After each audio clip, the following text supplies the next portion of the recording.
अच्छा, सरगुजा संभाग में जी और सरगुजा संभाग ही क्या पूरे भारत की ये बात है कि जी। गौ तस्करी बड़ी जोरों पे हो रही है। जी।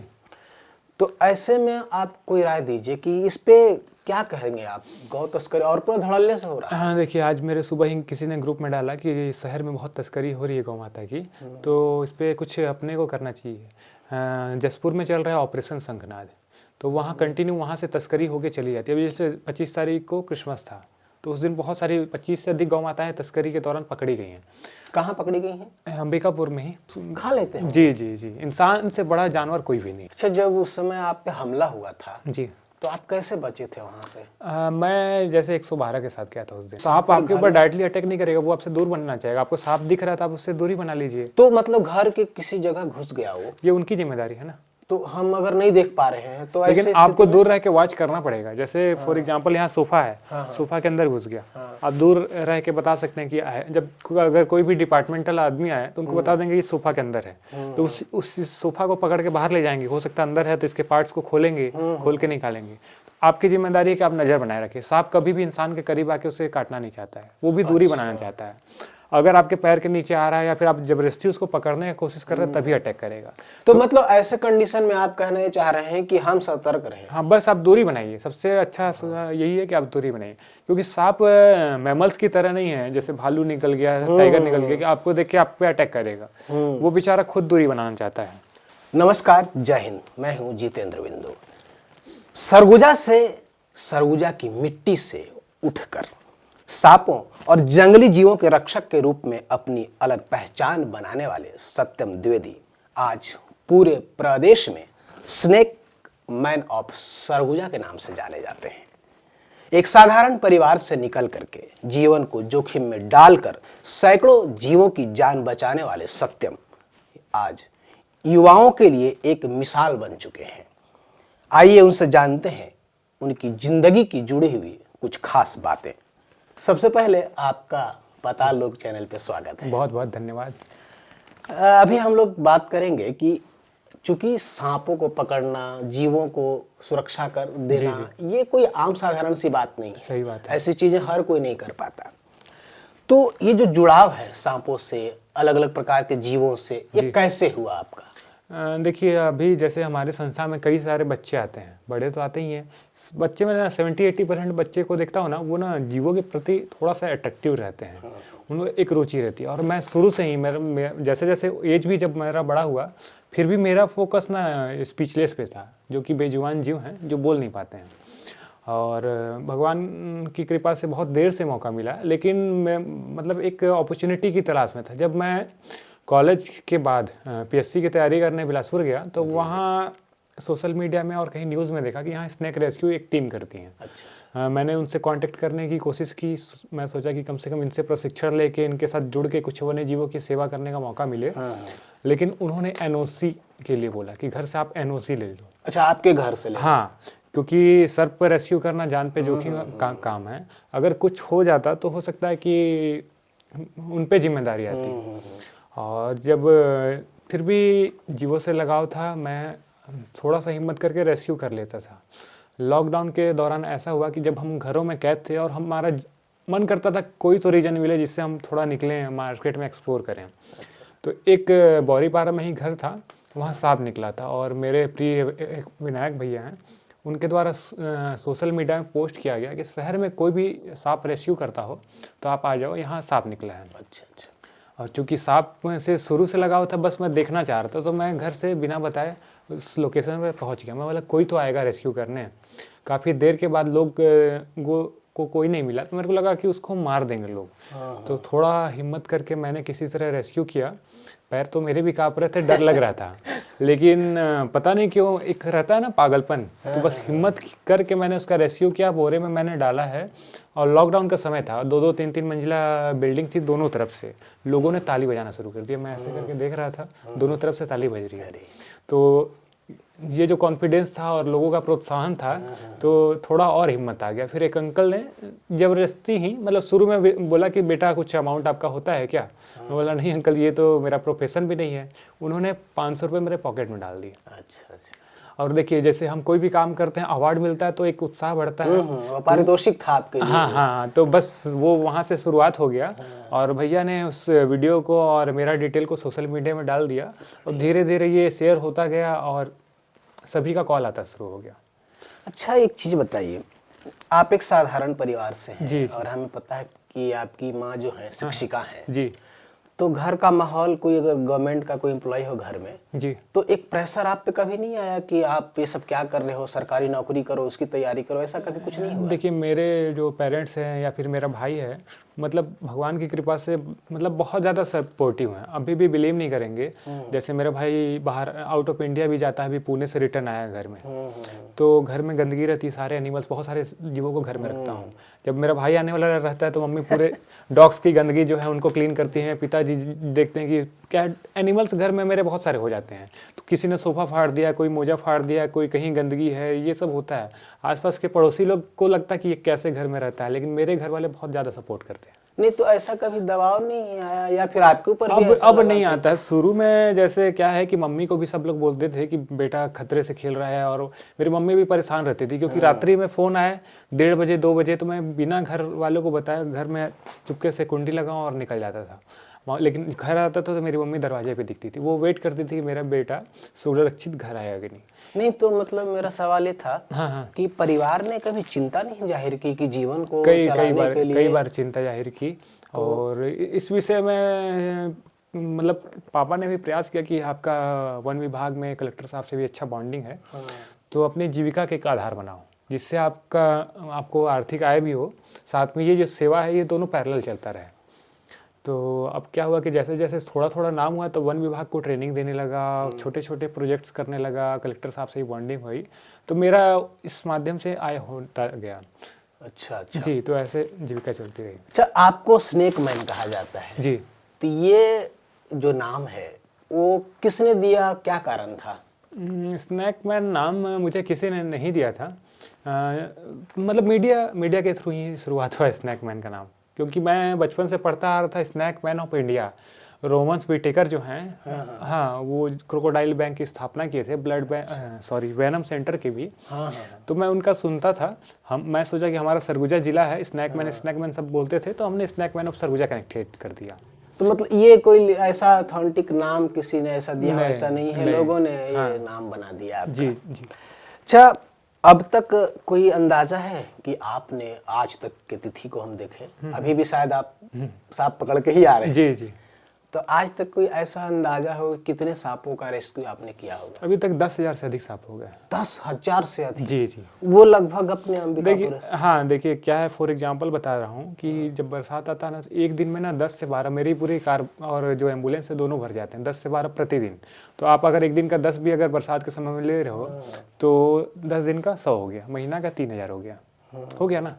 मैं 2017 में पहला पकड़ा था और 20 से कंटिन्यू रेस्क्यू कर रहा हूँ। अच्छा, अभी ना एक मेरे को कहीं से पता चला दोस्तों के द्वारा जी कि आपकी कोई गाड़ी भी लेकर के जा रहा होता है जी, तो वो उसको तो पता नहीं होता कि इसके अंदर क्या क्या है। जी, एक ऐसी घटना मेरे दोस्त के द्वारा पता चला था जी। कि कोई स्कूटर लेके गए और उसके अंदर सांप था।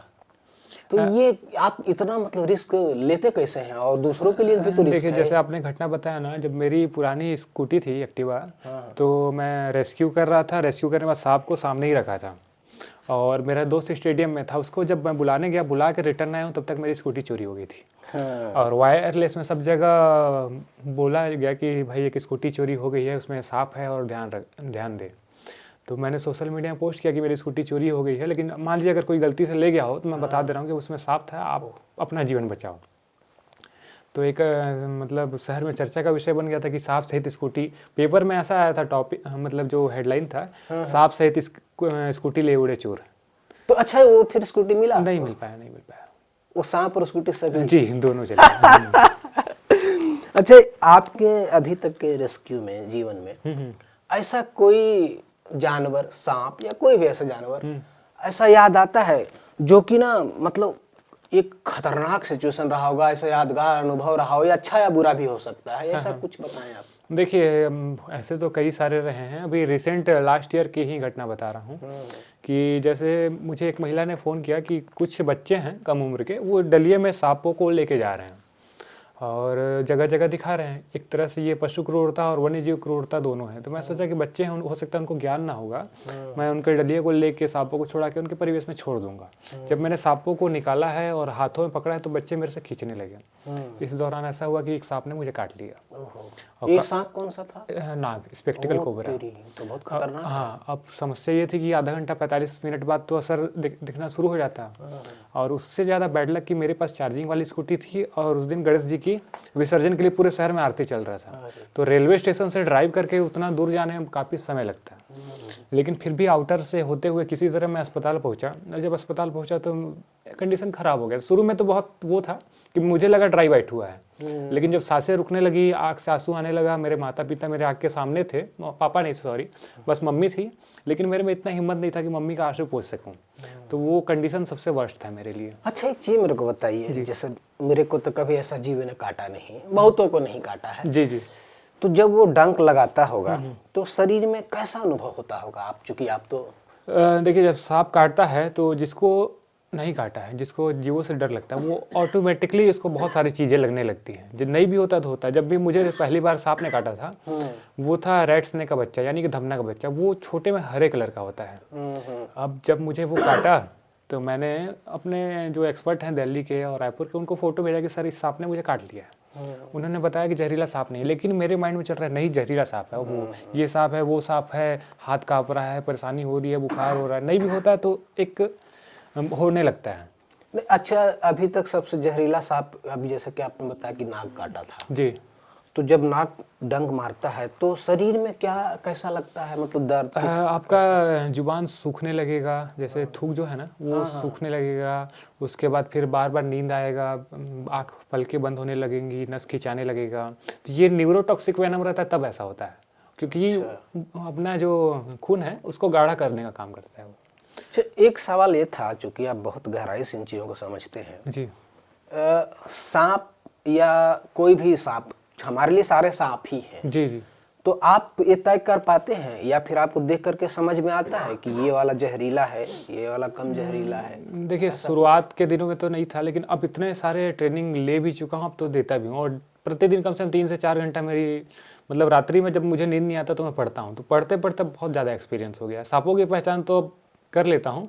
इसके अलावा मैमल्स हो गए, एम्फीबियंस हो गए, रेप्टाइल्स हो गए, ट्रीज हो गए, इन सभी चीज़ों के बारे में लास्ट ईयर भी ट्रेनिंग मैं लेने गया था wild life trust of India से। तो काफ़ी डीपली ट्रेनिंग हुई थी। अच्छा, मैं आपके जो जहाँ पर आप रखते हैं इन जीवों को, मैं वहाँ आ चुका हूँ जी जी। तो मैंने देखा था कि वहाँ पर गाय भी थी, दूसरे और भी बंदर भी थे, विविधता थी, अलग अलग जीवों का था। तो यानी कि रेस्क्यू आप लगभग सारे जीवों को करते हैं। फिर भी आप सिर्फ स्नेक मैन ही क्यों बोला जाता है? देखिए, शुरुआत के 3-4 सालों तक केवल मैंने सांप का रेस्क्यू किया था। मेरे माइंड में था कि एक शेल्टर खोलना है, क्योंकि मैं जब एक नाग देवता थे उनका ऑपरेशन कराने अस्पताल गया था। तो वहाँ देखा कई गौ माताएं ऐसे बहुत स्थिति खराब था, पड़ी हुई हैं। लॉकडाउन का शायद समय था और वहाँ न तो कंस्ट्रक्शन था, न तो बाउंड्री थी। भोर 4-5 बजे के आसपास मटन मार्केट के सभी भी अस्पताल है, कुत्ते आके नोच रहे थे गौ माताओं को। स्वान और कुत्ते दोनों मिक्स आपस में थे। अब सोचिए किसी जीव के शरीर से लहू गिर रहा है और स्वान है, तो वो तो जाहिर सी बात है कि उसमें अटैक करेगा ही। तो बहुत बुरा कंडीशन था। तो मैं बोला अस्पताल का ये कंडीशन है, एक भी आश्रय केंद्र नहीं है। अगर कोई जीव विकलांग हो जाता है, दृष्टिहीन हो जाता है, तो उसको रखने के लिए एक आश्रय स्थल होना चाहिए। 3 पैरों में देखता था कि पशु चिकित्सालय के आसपास गौ माताएं घूमते रहती हैं। तो उन सारी गौ माताओं को मैं रेस्क्यू करके संस्था बनाया और लेके गया। अच्छा, एक चीज बताइए जी। ये थोड़ा निजी सवाल हो जाएगा जी। जो हमारे परिवेश में खास करके महिलाएं और लड़कियां सॉफ्ट हार्टेड होती हैं, उनको भी जीव जंतु से प्यार होता है। ये माना जाता है कि महिलाओं को इंसानों की अपेक्षा ज्यादा रहता है, उनको लगा भावनात्मक रूप से वो ज्यादा जुड़ाव होती है।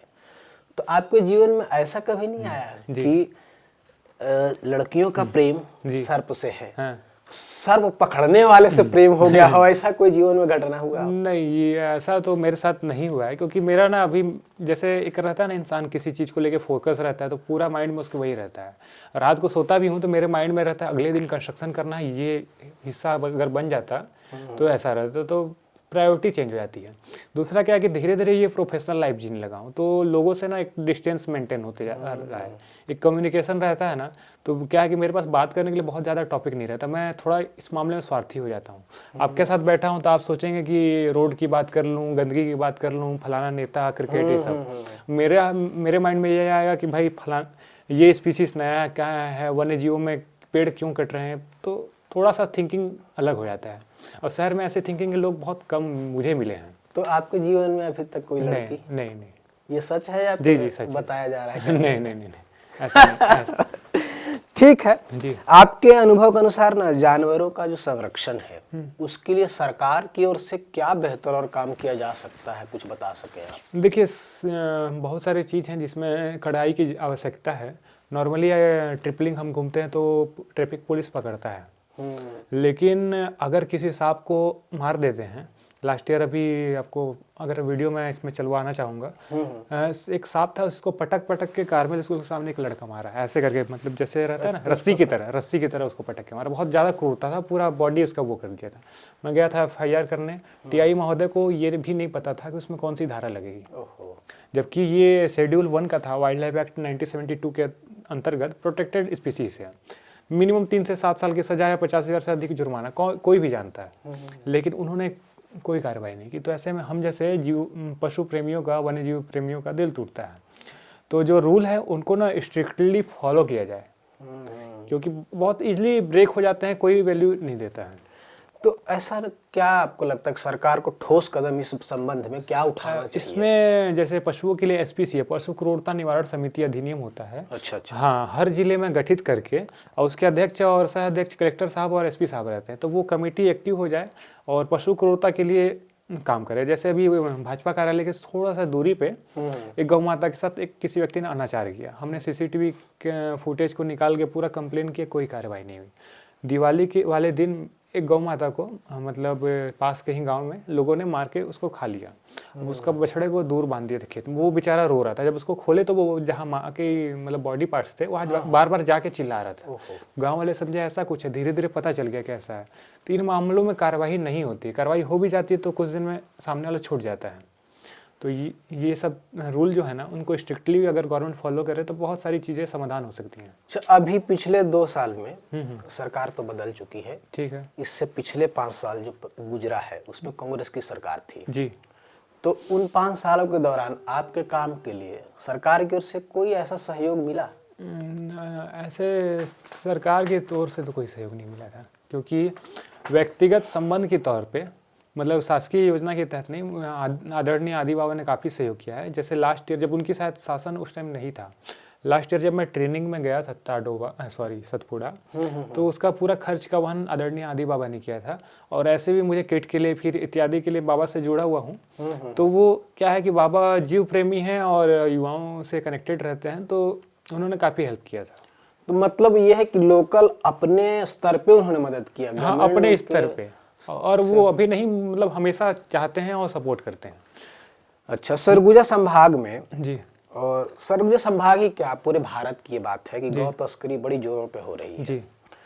तो ऐसे में आप कोई राय दीजिए कि इस पे क्या कहेंगे आप? गौ तस्करी और पूरा धड़ल्ले से हो रहा है। हाँ, देखिए आज मेरे सुबह ही किसी ने ग्रुप में डाला कि शहर में बहुत तस्करी हो रही है गौ माता की, तो इस पर कुछ अपने को करना चाहिए। जसपुर में चल रहा है ऑपरेशन शंखनाद, तो वहाँ कंटिन्यू वहाँ से तस्करी होके चली जाती है। अभी जैसे 25 तारीख को क्रिसमस था, तो उस दिन बहुत सारी 25 से अधिक गौ माताएं तस्करी के दौरान पकड़ी गई हैं।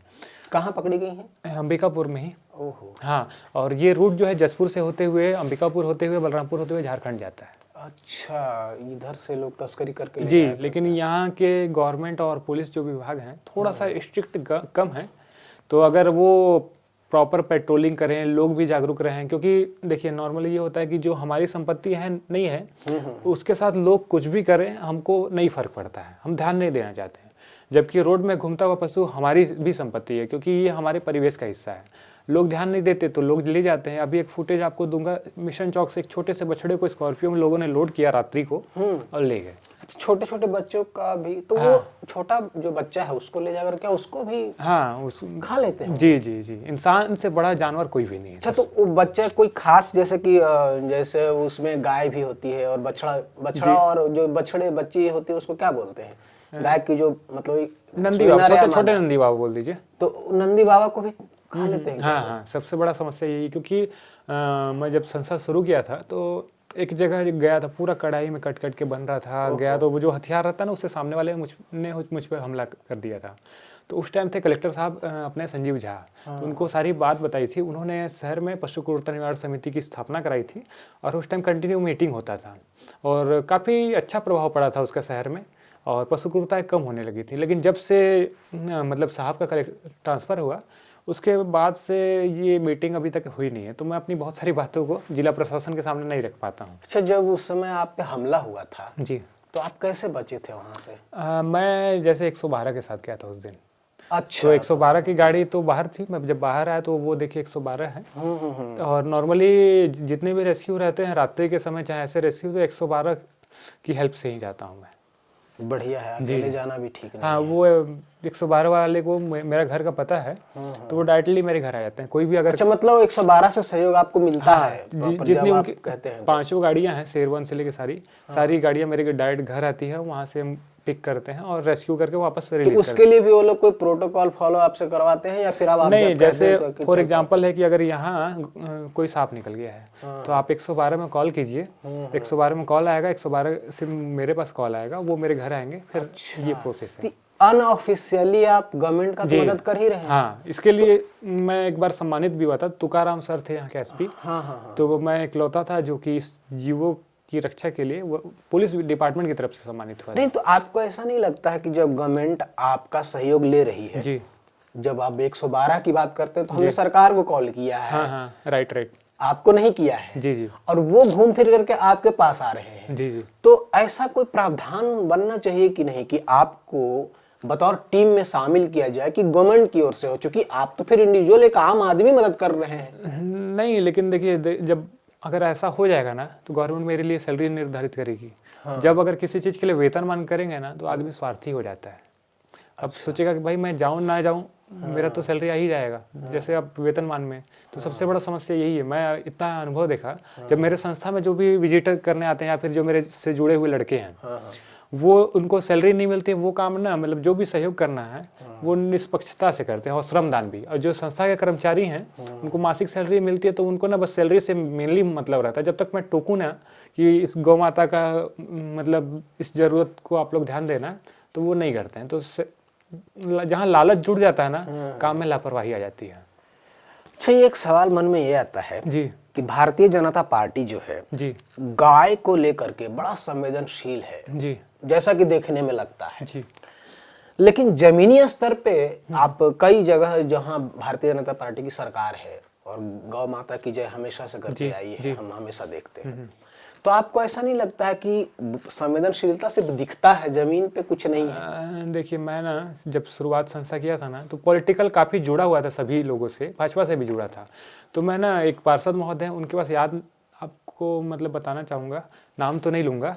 मैं एक छोटा बछड़ा था, माँ खत्म हो गई थी, घर पे लाया था 1 तारीख को, वो खत्म हो गया। तो मेरा मतलब रोते रोते उनके पास गया, तो मुझे लगा तो बहुत पहुँच वाले हैं, कर रहेंगे कुछ संस्था शुरू से होने से पहले।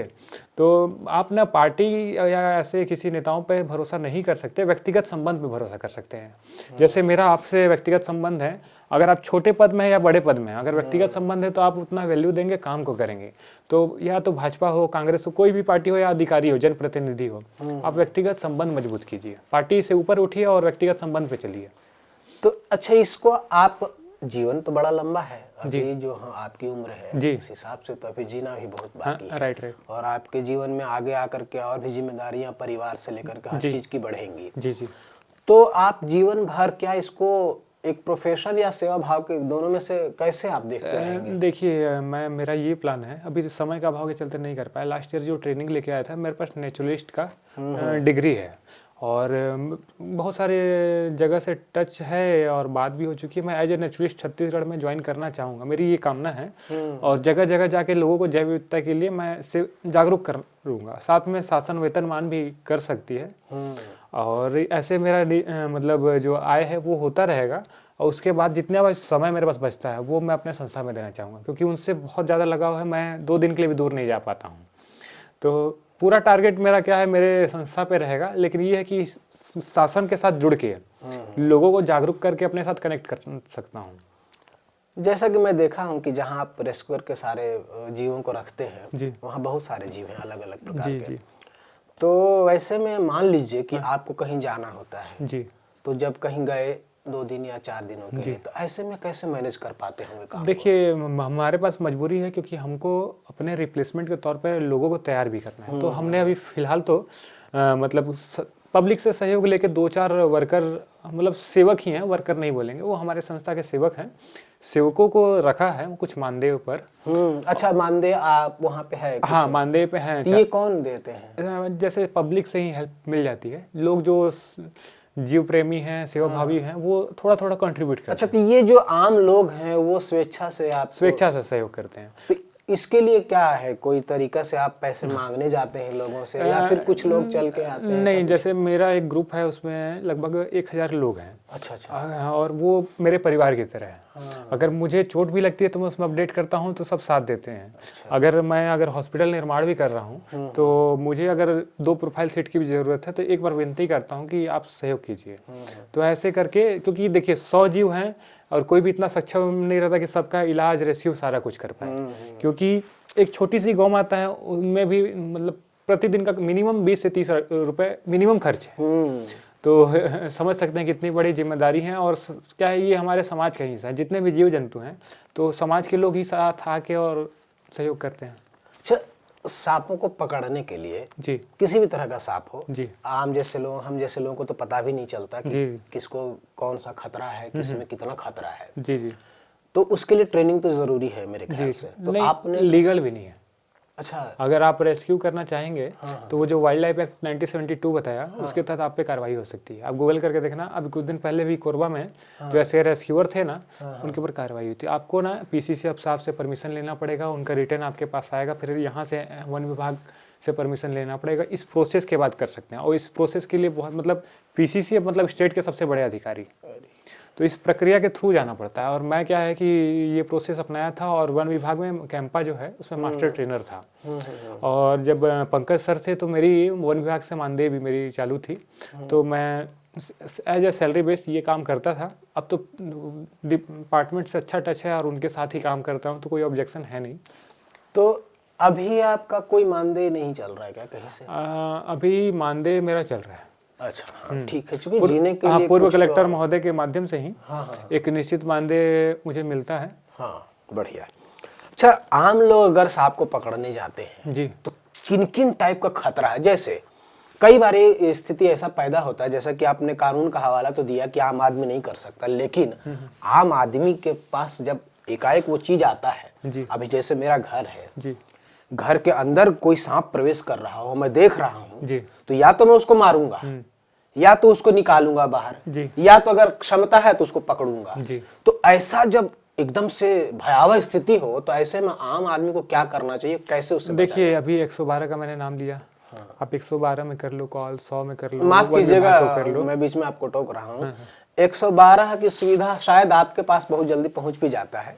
ये मैंने देखा हुआ है कि 112 को कॉल करो तो वो ट्रांसफर कहीं और होता है, उसके बाद ट्रांसफर कहीं और होता है, उसके बाद थाने से फोन आता है, ये हमारा थाना नहीं है। ठीक है। ये सब तरह की भी घटनाएं भी नहीं तो होती उसमें हैं। कॉल में बताना पड़ेगा ना आपको थाना, जैसे कॉल जब आएगा तो आपको बताना पड़ेगा फलाना थाना। नहीं तो इतना समय हमारे पास कैसे रहेगा जब तो कोई सांप आपके ऊपर डायरेक्टली अटैक नहीं करेगा, वो आपसे दूर बनना चाहेगा। आपको सांप दिख रहा था, आप उससे दूरी बना लीजिए। तो मतलब घर के किसी जगह घुस गया हो, ये उनकी जिम्मेदारी है ना।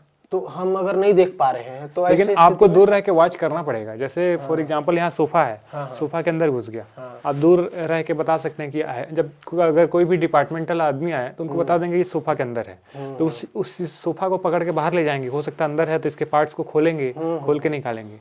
आपकी जिम्मेदारी है कि आप नजर बनाए रखिए। सांप कभी भी इंसान के करीब आके उसे काटना नहीं चाहता है, वो भी दूरी बनाना चाहता है। अगर आपके पैर के नीचे आ रहा है या फिर आप जबरदस्ती उसको पकड़ने की कोशिश कर रहे हैं तभी अटैक करेगा।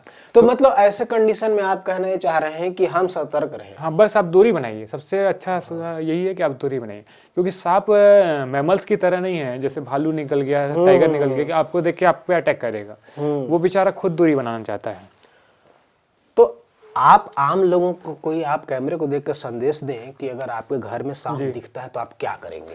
देखिए, नॉर्मली आप लोग हर विषय में स्टडी करते हैं, तो आप सांपों के बारे में स्टडी कीजिए। अगर आपको पहचान है कि विषहीन सांप है तो उसको जाने दीजिए, आप उसको नज़रअंदाज कर दीजिए। अगर विष वाला सांप है, आपको लग रहा है खतरा है, तब आप डिपार्टमेंट को सहयोग करें, 112 में फ़ोन करें, वन विभाग को फ़ोन करें, नगर निगम को फ़ोन करें। अगर इनमें से कोई रिस्पॉन्स नहीं करता है तो अपने वार्ड के जनप्रतिनिधि को फ़ोन करें, पार्षद महोदय को फ़ोन करें। सरगुजा जिले में तो किसी भी पार्षद महोदय को फ़ोन करेंगे तो डायरेक्टली कॉल मेरे पास आएगा।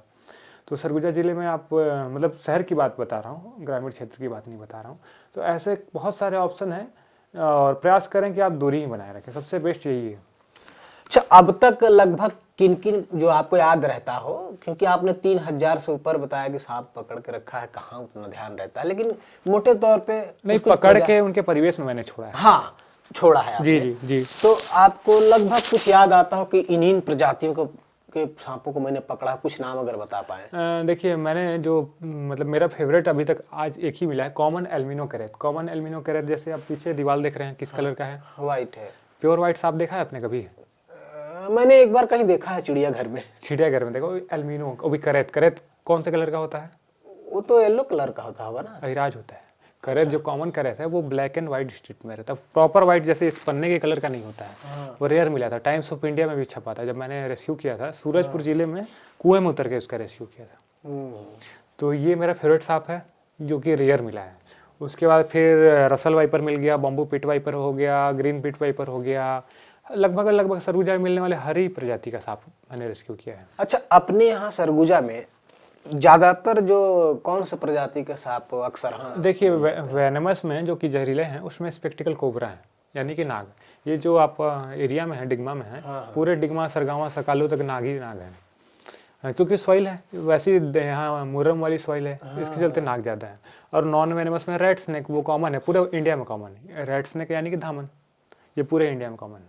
अच्छा, तो इन सांपों को जब आप पकड़ते हैं जी, तो पकड़ने के बाद उनको कैसे छोड़ते कहाँ हैं, या फिर कोई घायल हो तो उसके लिए क्या करते हैं? फिर करने के बाद वो ठीक कंडीशन देखते हैं। जैसे सांप अगर निकला तो लोग फोरेट डाल देते हैं, मारने की कोशिश करते हैं, तो वैसे में अधमरा हो जाता है। तो एक सांप को तो मैंने सीपीआर दिया, दो सांपों को मैंने सीपीआर दिया था। हाँ, माउथ टू माउथ एयर होता है, तो दे के वो सर्वाइव कर पाए। तो वो जहरीला नहीं था? जहरीला था, कंडीशन नहीं था, मतलब एकदम हिलने लायक कंडीशन नहीं था, बस पूंछ में मूवमेंट था इतना। तो वैसे में आप पे हमला मुझे पता है ना, जैसे अब इतने सालों से किसी के साथ रहेंगे तो उसका स्वभाव समझेंगे। जैसे आपके मित्र हैं भैया, तो आप इनका बहुत सारा स्वभाव समझ सकते हो, किससे ये खुश होंगे, किससे गुस्सा होंगे। तो कनेक्टेड रहते रहते स्वभाव सभी जीवों का तो समझना और आसान है। अच्छा, नहीं तो आप जब उसको माउथ में आप सांस देते हो, माउथ टू माउथ, तो चूंकि डायरेक्ट नहीं देते हैं। जैसे ये कागज है तो इसको मोड़ के आधा उसके मुंह के अंदर, अपने मुंह। तो मैं सुना हूँ कि उसके जो फन होता है, मुंह होता है, जो जहर होता है, वो शायद इधर ही होता है। तो वैसे में खतरा नहीं रहता है? देखिए, उसका जो दांत रहता है, जो वेनमस टीथ रहते हैं, वो इंजेक्शन की तरह रहते हैं। जब तक वो पुश नहीं होगा तब तक जहर नहीं निकलेगा। अच्छा। हाँ, तो वो जब उसका कंडीशन एकदम आईसीयू जैसा है तो फिर कैसे कर पाएगा?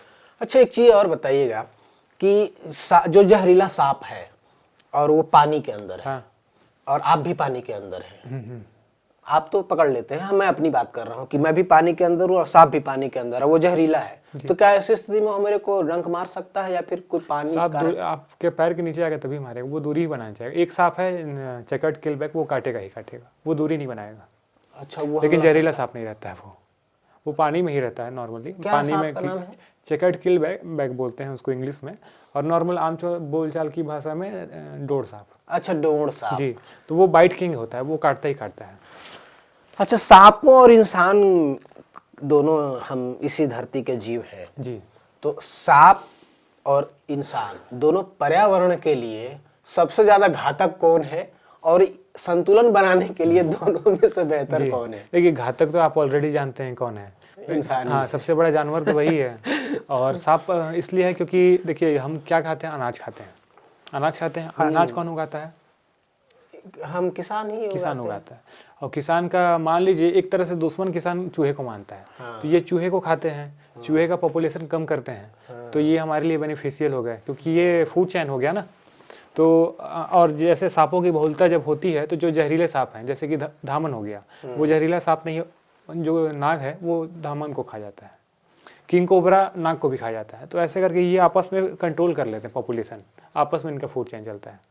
अच्छा, तो सांप भी सांप को खाता है, ऐसा जी कह रहे हैं आप? जी। अच्छा, सांप का मुख्य भोजन और भी तो कुछ होगा, जैसे चूहा हर जगह उपलब्ध नहीं चूहा है, मेढक है, पक्षियां हैं। पक्षियों को भी खा लेते हैं लोग? हाँ, वो तो पेड़ पे चढ़ के। एक्चुअली सांप खाता ही है या फिर और कुछ है उनमें जीने के लिए? वो क्या भोजन ग्रहण करता बहुत कम भोजन करता है वो, तो 90 दिनों तक भी ना खाए तब भी जिंदा रह सकता है। है? अरे तो अच्छा, इसी वजह से कहीं कई बार घुसा हो कहीं पे तो वो कई कई दिनों ठंड में अभी नहीं दिख रहा है, ब्रूमेशन पीरियड होता है, ये ब्रूमेशन पीरियड में वो रेयर दिखते हैं। वो ज्यादातर किन मौसम में वो सांप बाहर निकलता है? गर्मी में जब उमस होती है, जैसे गर्मी मिड गर्मी जब रहता है, खत्म होने लगता है, बीच में बारिश हुई, 2 दिन गर्मी पड़ा, बारिश हुई, गर्मी पड़ा, उमस के चलते वो निकलते हैं। तो अंदर उसको गर्मी होता होगा जी। तो इसलिए वो पानी जैसे बरसा उनके बिलों में घुस गया तो वो बाहर जाते हैं। अच्छा, एक चीज बताइएगा कि आज जमाना सोशल मीडिया का है, जी। तो सोशल मीडिया जो है वो आपको पहचान दिलाने के लिए कोई मदद किया, और अगर मदद किया है तो कितना मदद किया? सोशल मीडिया है तभी तो मैं आपके सामने बैठा हूँ, क्योंकि बहुत ज़्यादा मदद किया है सभी ने, क्योंकि लोगों से कनेक्टेड हो गया हूँ। अगर मैं कोई भी काम अगर घर के अंदर बंद कमरे में कर रहा हूँ, अगर लोग नहीं देख रहे हैं तो कैसे होगा? तो मेरे साथ मजबूरी, शुरू में मुझे लगता था, जैसे गौ माता की सेवा कर रहा हूँ, वीडियो चालू है, तो मुझे लगता था बेकार है, क्यों वीडियो चालू है, मैं कर रहा हूँ, मुझे पता है। लेकिन मेरे साथ मजबूरी हो जाती है कि अगर मान लीजिए आपने फ़ोन किया कि गौ माता मतलब चोटिल है और मैं संस्था में ले गया हूँ, तो फिर आप भी देखना चाहोगे कि ये संस्था में ले गया तो उनकी स्थिति कैसे है। तो हमारे साथ ये हो जाता है कि हमको खुद के सेटिस्फेक्शन के लिए भी, सामने वाले के लिए भी गौ माता को रिकवर होते भी दिखाना है। और हाँ, लेकिन अब तो मेरे को ज़्यादा फर्क नहीं पड़ता, मैं चाहता हूँ कि गौ माता स्वस्थ हो जाए, वो मतलब मैं मेंटली हैप्पी रहूँगा, सबसे बड़ा यही रहता है। क्योंकि अगर एक भी जीव मेरा संस्था से अगर कम होता है, जीवन त्यागता है, तो 1-2 दिन माइंड में वो घूमने लगता है। अच्छा, क्योंकि हाँ, क्योंकि दिन भर कनेक्टेड अगर किसी जीव से, ब्रश कभी कभी तो ब्रश भी नहीं कर पाता हूँ, शेल्टर से कॉल आ जाता है, मैं चला जाता हूँ, सोचता हूँ कि नाश्ता बाद में जाके कर रहा हूँ। तो 24 घंटा जिससे कनेक्टेड हैं आप, और सबके नामों से मैं जानता हूँ ना, जैसे अगर मैं शेल्टर में लक्ष्मी बोलूंगा तो लक्ष्मी आएगी। क्या? जैसे जिस गौ माता का नाम हाँ लक्ष्मी बोलूंगा तो लक्ष्मी आएगी। अच्छा। अगर मैं लालू बोल रहा हूँ तो लालू आएगा, मुनमुन बोलूंगा तो मुनमुन आएगा। तो सबसे घर के परिवार के मेंबर की तरह कनेक्टेड हूँ। तो वो जो जब आप नाम पुकारते हैं तो वो जी अट्रैक्ट आपको करती है? डायरेक्ट मैं किसी को बुलाऊं, मेरे संस्था में जितना अगर 1 साल से कोई भी जीव है, तो मेन क्या है ना, जैसे मैं जब भी जाता हूँ सबको मेरा ह्यूमन टच मिलता है, जैसे उनके साथ टाइम स्पेंड करूंगा, उनको सहलाऊंगा तो वो समझ जाते हैं। अच्छा, तो ऐसे करके एक अट्रैक्शन बन जाता है। अच्छा, भविष्य में इस काम को आप किस स्तर तक ले जाना चाहते हैं? जी, आपको क्या इसको भविष्य में इसमें क्या दिखता है, और आप क्या चाहते हैं कि इस काम को मैं इस काम के लिए ना मैं कंटिन्यू नहीं चाहता हूँ। जैसे संस्था, लोगों को लग रहा होगा ना कि मैंने संस्था खोल दिया, शेल्टर खोल दिया, तो अब 2-4 शेल्टर और खोलेगा या इसको बढ़ाएगा। मैं चाहता हूँ कि इस देश में कहीं शेल्टर ना रहे, क्योंकि मैंने महात्मा गांधी या किसी की लाइन पढ़ी थी कि किसी भी समृद्ध समाज की कल्पना करनी हो तो वहाँ के मुख्य जीवों की स्थिति को देख के किया जा सकता है। तो हम सभी लोग ये समझें, भविष्य मेरा यही टारगेट है कि लोगों के माइंड में ये है कि कोई भी अगर रोड में घूमने वाला जीव भी है, वो हमारा प्रॉपर्टी है, हमारा हिस्सा है, और हमारी जिम्मेदारी बनती है कि अगर रोड एक्सीडेंट से वो घायल हुआ है तो उसका उपचार करें, आश्रय प्रदान करें। तो हर दूसरे घर वाला व्यक्ति अगर किसी घायल जीव को आश्रय प्रदान करने लगे, शेल्टर की आवश्यकता ही नहीं पड़ेगी, क्योंकि कोई भी जीव कैद में खुश नहीं रहता है। घूमने वाला जीव है, शेल्टर में हम लोग लाते हैं, कैद में रखते हैं तो वो खुश नहीं रहता है। तो अच्छा, इस पे आप क्या कहना चाहेंगे कि इस शहर ही नहीं, पूरे भारत में, मैं इस शहर का हूँ इसलिए शहर की बात कर रहा हूँ, जो गौ माताएं सड़क पे घूमते रहती हैं, जब वो दुधारू होती हैं तो वो घर में होती हैं, किसी ना किसी का तो होता ही होगा वो, और जब वो दुधारू नहीं रहती हैं तो पूरे बच्चों समेत वो सड़क पे रहती हैं। ऐसे जो मालिक हैं उनको क्या कहना चाहेंगे आप? नहीं, मालिक नहीं, सभी का है, इंसान स्वार्थी है, क्योंकि मालिक की हम गलती कैसे बोलते? अगर हम घूमते देख रहे हैं, अगर हमको पता है कि हमारे पड़ोस वाला उस गौ माता का ऑनर है, तो हम पहला कर्तव्य है कि भाई उसने छोड़ा तो पहले हम उसको बोले कि आप दबाव बनाए। हाँ, दबाव बनाए। तो हम दबाव नहीं बनाते। दूसरा, अगर वो नहीं मान रहा है तो नियम है पशु क्रूरता निवारण समिति, एक छोटा सा आवेदन बना के आप थाना में दे दीजिए कि हमने समझाइश दी, इन्होंने नहीं माना।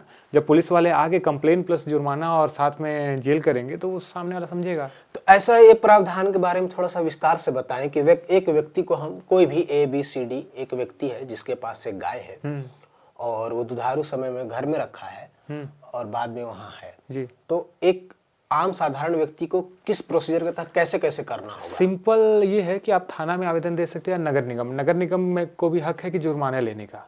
तो नगर निगम को आप कंप्लेन कर दो एक छोटे से आवेदन के साथ, नगर निगम उस गौ माता को कांजी हाउस ले जाएगी। जब कांजी हाउस से पशु मालिक छुड़ाने आएगा तो हो सकता है, एग्जाम्पल के तौर पर बता रहा हूँ कि पहला बार 5,000 रुपये जुर्माना लिए, सेकेंड बार फिर छोड़ा तो 25,000 रुपये, थर्ड टाइम में ऐसा नहीं होगा। थर्ड टाइम में आपको भी जेल होगी, पशु मालिक को जेल होगी। तो जब ऐसा अगर 10 लोगों पे कार्रवाई हो जाएगा तो 50 लोग ऑटोमेटिकली सुधर जाएंगे। अच्छा, हमारे चैनल के माध्यम से जी, आप यहाँ की जो प्रशासन है और नगर निगम है उनको कुछ कहना चाहते हैं इस संबंध में?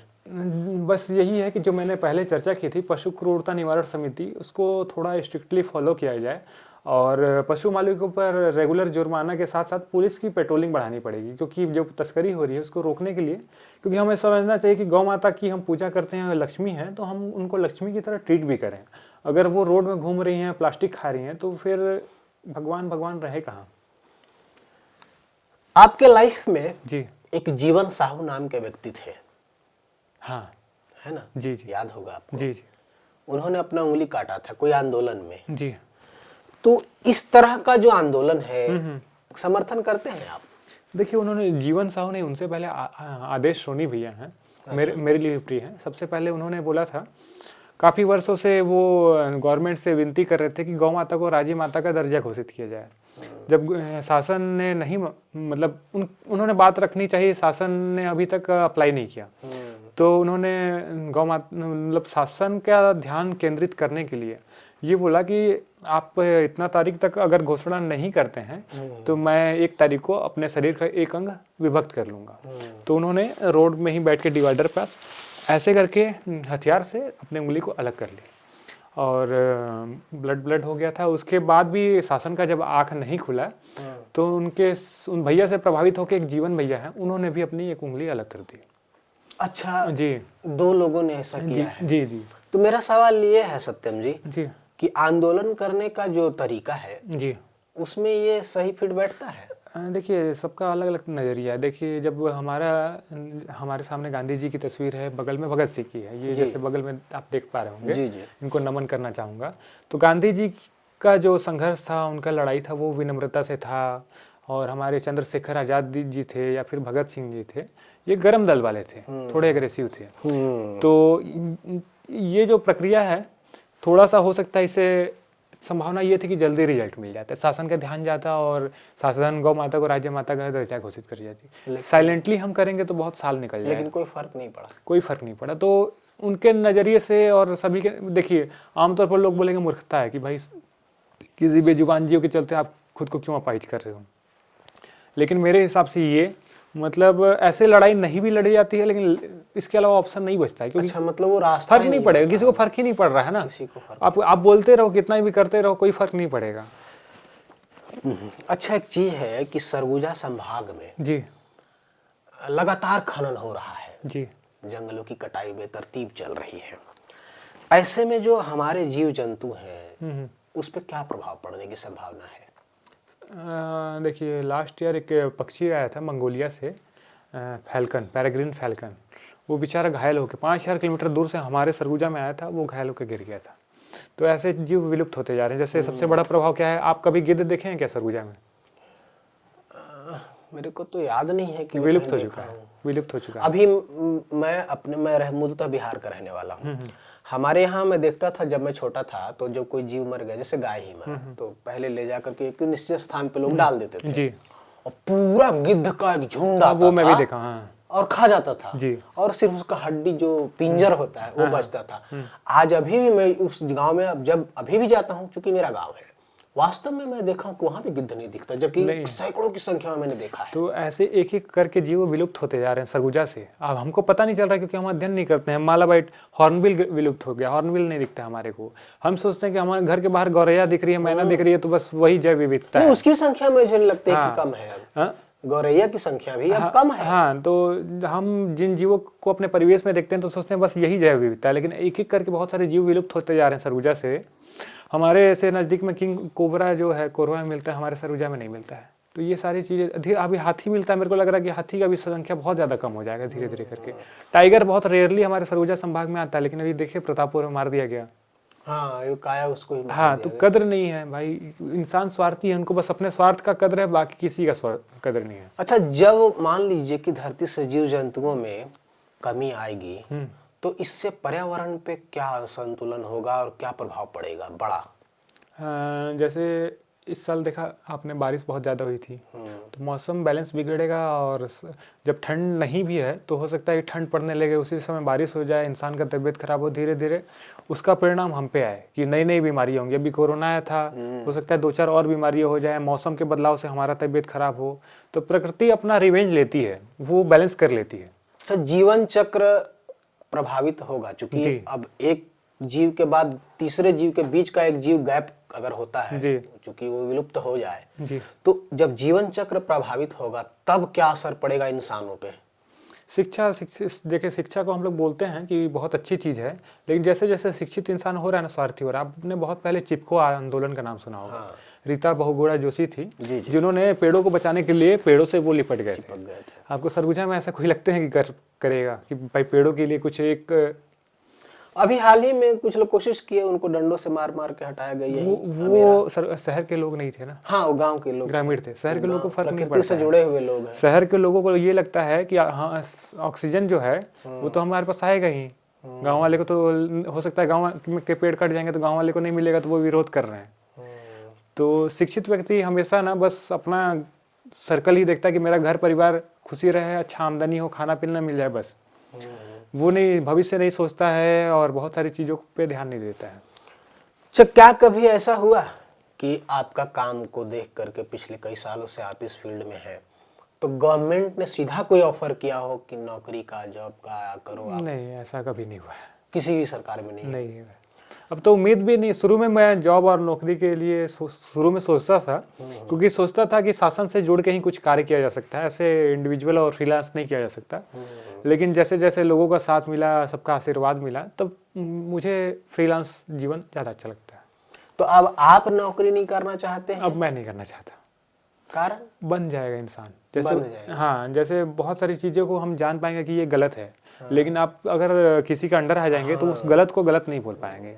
अगर अभी मैं किसी चीज़ को गलत कहना चाहूँ तो मेरे अंदर कोई दबाव नहीं है, क्योंकि मैं किसी भी राजनीतिक पार्टी से जुड़ा नहीं हूँ। अगर मेरे सामने किसी जीव के साथ गलत हो रहा है, मैं बोल सकता हूँ, लेकिन अगर किसी पार्टी का रहूँगा तो उनका कोई फलाना पार्टी हो के भी इसके लिए आवाज़ उठा रहा है। तो फ्रीलांस का ये सबसे बड़ा फायदा है कि गलत को गलत बोल सकते हैं, तो इंसान का वजूद जिंदा रहता है। अच्छा, अब आगे जो आज के बाद की जो जीवन की तारीखें आएंगी आपके लाइफ में जी, उसमें अब पर्सनल, व्यक्तिगत अपने लिए, ठीक है समाज सेवा तो करना ही है, जीव जंतुओं को सेवा करना ही है, आप अपने लिए, खुद के लिए जी, मैं सत्यम जी की बात कर रहा हूँ, भविष्य के लिए आप अपने लिए क्या करना चाहते हैं? मेरे अंदर कुछ मतलब ऐसा इच्छा नहीं है। मतलब जैसे लोगों का रहता है ना सर्कल का कि बड़ी गाड़ी, बड़ा घर, सारा कुछ। मेरे लिए ये है कि मेरे घर में बस 4 हम लोग परिवार के सदस्य हैं, सारे सुखी रहें, हेल्दी रहें, बस। उसके अलावा कोई दिक्कत नहीं, क्योंकि भगवान की कृपा से हम लोग 4 लोग हैं, माता पिता, मैं और मेरा भाई। चारों एक मतलब चारों का सोर्स ऑफ इनकम है और कोई बड़ी ज़रूरत है नहीं, तो बहुत आसानी से जीवन चल रहा है। तो अधिक जितना पैसा आएगा उतना टेंशन आएगा, तो इससे अच्छा है कि सिंपल रखते हैं जीवन तो आपको क्यों लालसाएं नहीं है कि मेरे पास घर हो, गाड़ी हो, बंगला? मैं जैसे हमारी जो संस्था है तो उसमें हर तरह के लोग जुड़े हैं। वो उसमें मान लीजिए 500 करोड़ वाला व्यक्ति भी है तो 5000 रुपये वाला भी व्यक्ति है। तो मैं जितने मतलब फाइनेंशियली स्टेबल व्यक्ति को देखता हूँ तो वो मानसिक रूप से परेशान रहता है। तो वो पैसा का क्या फ़ायदा जब आपको हर 10 मिनट में किसी का कॉल आ रहा है, सबको जवाब देना है, सारा कुछ मैनेज करना है। तो हम इंसान हैं ना, जानवर तो नहीं कि प्रतिदिन का टारगेट है कि इतना भूसा खाना है, इतना पैरा खाना है, इतना शिकार करेंगे, नहीं तो अगले दिन शिकार नहीं मिलेगा। तो सिंपल रखते हैं जीवन, रेस में क्यों हम पड़े। मतलब आपका मानना है कि जीवन जीने के लिए जितना मेरे पास है वो सफिशिएंट है। पर्याप्त है। हाँ, और मुझे गौ सेवा और जानवरों की सेवा ही करनी क्योंकि उससे मतलब आप अपने शरीर को जितना नाजुक बनाएंगे ना, उतना बीमारियों के चपेट में पड़ेंगे। कई बार मेरे साथ ऐसा होता है, शेल्टर से आया, हल्का सा हाथ धो पाया, कभी नहीं धो पाया, मैं खा लिया, लेकिन ऐसा नहीं कि मैं बीमार पड़ जाऊँ, मतलब बहुत रेयरली बीमार पड़ता हूँ। काम ऐसा है कि कभी कभी साल में 1-2 बार मतलब घायल हो गया या कुछ ऐसा कंडीशन आ जाता है, लेकिन इम्यूनिटी अच्छी हो जाती है रफ जीवन जीने से।